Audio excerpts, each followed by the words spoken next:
So we should see a much more rapid acceleration this time around than last time. We're being conservative when we say 7%. But the other thing to note is that all of these technologies, as we've been talking about, are very deflationary, highly deflationary. And so the trade-off for the 7% real GDP growth is a healthy one: falling prices, increasing purchasing power for consumers and businesses. So it's going to be a pretty wild, we think, and wonderful world.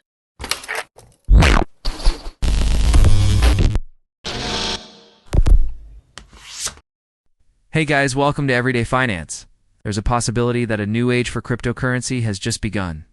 As President Trump has formally signed the Genius Act into law, stated by Cathie Wood, CEO of Ark Invest, this event represents the beginning of a significant productivity-driven boom, which has the potential to send Bitcoin and other digital assets skyrocketing to levels that have never been seen before. The financial revolution has finally arrived. After so many years of sluggish progress and obstacles imposed by regulatory authorities, under the Genius Act, significant institutional adoption could be unlocked, innovation could be advanced, and the role that cryptocurrency will play in the future of global banking could be accelerated. As far as Cathie is concerned, this is a now or never situation. Those that take action early have the opportunity to ride the next wave of exponential growth, while those who do not may come to a complete and utter loss. Stay tuned to find out how this act has the potential to transform the cryptocurrency landscape and uncover the reasons why Bitcoin may be the most successful cryptocurrency in the future. Can I just say something about this? Because we probably should have talked about meta platforms and the drama taking place there, the Scale AI and paying, $100 million supposedly for researchers. They got the entire Zurich office, I think, and now they've gotten another 4, we hear today. And so we track, and maybe we'll send you this chart so you can provide it to your audience. Yeah. We track how these different models are doing over time, and we can see what's happened here with meta platforms. They've really lost their slope. Their rate of increase hasn't changed in terms of performance. And you look at Grok, and there was a hockey stick in February. It got in February to where O3 Pro is now. And so we've been asking questions. Why did that happen? How did that happen so quickly with Grok? It was so far behind. It started so much later. With XAI and so forth. And one of the answers, we think, is clustering. They're all in Memphis, so latency. I don't know, Brett, if you have had any more thoughts about this, but we were in one of our brainstorms, and I said, how did Grok get there so much faster than O3 Pro? This was on a certain benchmark. And the answer was clustering. Well, it was like, okay, I guess that's important. Yes, so embodied AI, robo-taxis, yes, humanoid robots. So Sam Corris and Daniel McGuire on our team. And we should always give credit to our analysts. On the AI front, that's Frank Downing, Joseph Soja, and, I guess everyone is participating in this. Of course, Brett Winton, obsessed with AI for so long, but also Charlie Roberts, who heads up our venture effort and founded a unicorn, which is taking advantage of the convergence between sequencing technologies and AI to diagnose cancer with a blood test in stage 1 or before stage 1 if it's colorectal cancer and polyps are shedding into the blood. The biggest AI project on Earth near term is the Robotaxi project. The most profound is in healthcare, curing disease, cutting the time to discover new drugs and get them to market, perhaps in half or over the next 5 to 10 years. And as I mentioned, diagnosing disease in its earliest stages when we can do something about it, or curing disease, which is the convergence among sequencing technologies, artificial intelligence, and CRISPR gene editing. And just to put a fine point on the kind of data project we're dealing with in healthcare, each one of our genomes has between 35 and 40 trillion cells. Think about that. And now there's something called single cell sequencing. So we can sequence the 35 to 40 trillion cells in each of our body and get a lot of data out to inform healthcare decisions. That's the ultimate data project and the most profound application of AI, we believe.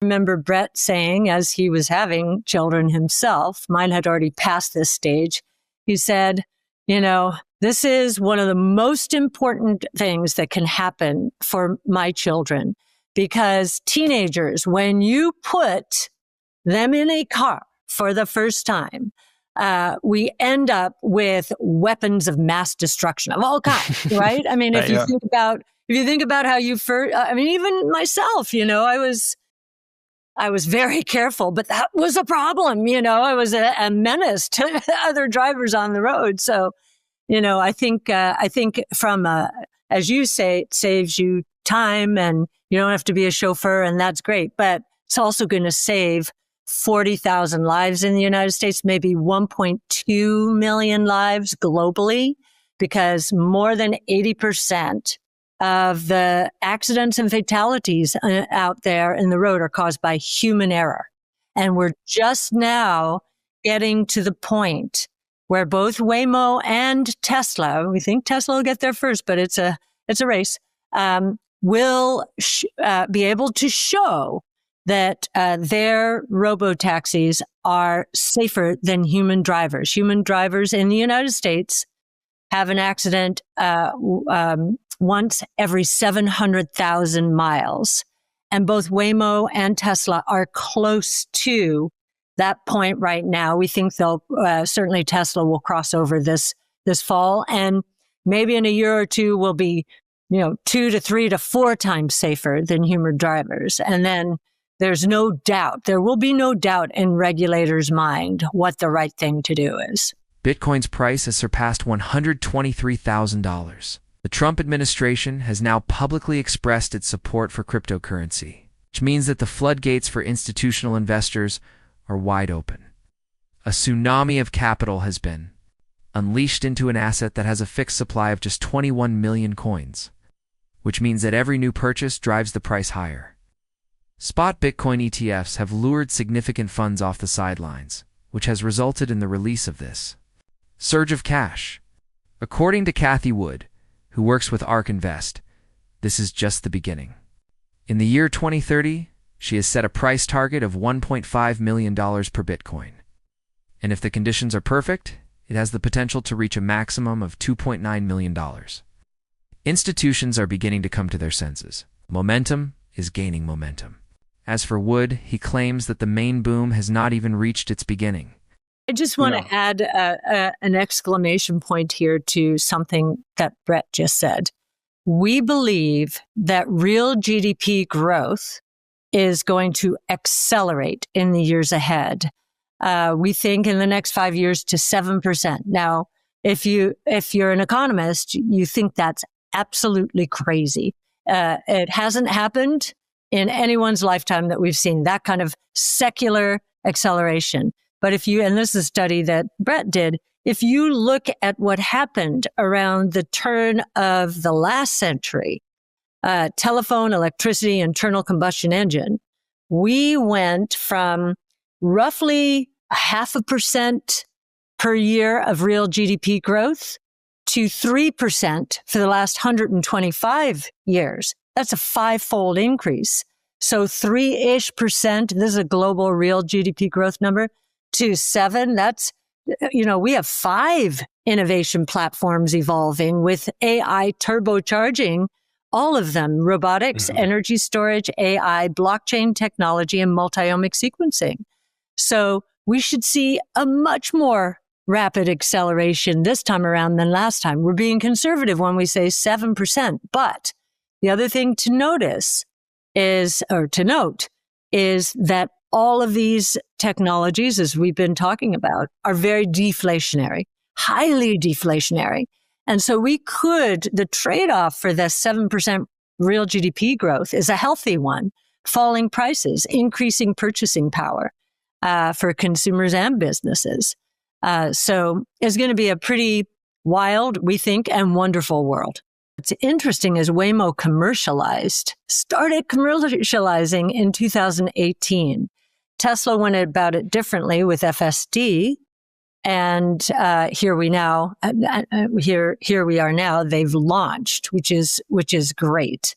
And Brett, why don't you talk about the cost advantages? Which this is the key question. Yeah, so it's the convergence of the same three technologies, effectively, right? Robotics, obviously, energy storage, and artificial intelligence. So Elon says that he believes Tesla will be number one in humanoid robots around the world. And then number 2 through 10, he thinks, are going to be from China, because they are so focused on, and from a demographic point of view, they need to be, but also they have this government-driven initiative, new productive forces. So, again, Sam Corris and Daniel have done a huge amount of work on humanoid robots. Picking up on something another question we're asked is, wait a minute, typically in the VC world, you're not going to see all three of those in the same venture fund. And that's because many venture funds end up sitting on the board. They have a tremendous amount of information about a company, and no other company in the same space would want to be, or would want information shared. So we don't sit on boards, and we do think this is winner take most, and with distribution and speed and data, proprietary data being critical. So that's why we own all three. We think they are in the pole position. So it's winner take most. There will be somewhat more specialization, different language models, better at different things.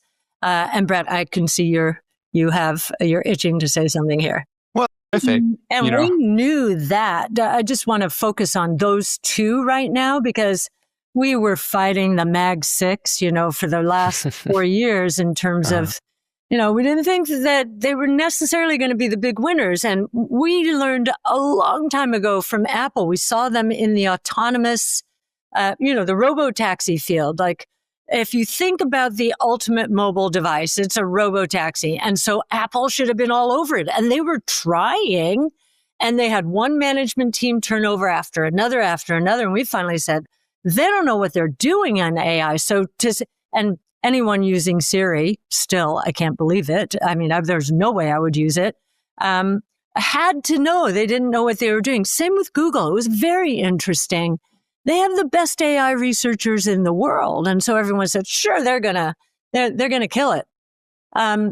They're not. And one of the things we learned, and Brett, I think we did this on X, but it's very interesting that Anthropic is able to figure out, this was Frank's post on X, I think. Anthropic was able to figure out how to do something for Frank, very personalized, that Google couldn't, even though Google had all of Frank's information. And I don't even remember exactly why, but these are the nuances that matter now. Maybe you remember why.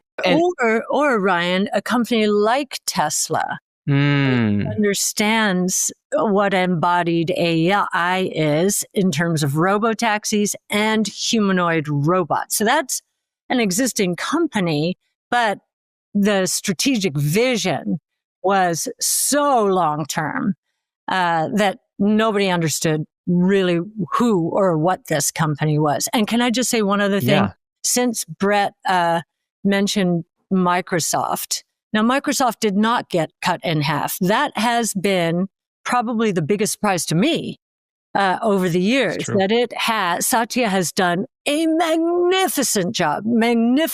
Now, that's true. But I never expected them to resurrect in this new world. Now, what is their challenge now? They're very enterprise driven, right? And there's a lot of competition there. In AI, their weak spot is consumer. And I think they know that. And half of the solution is understanding the problem.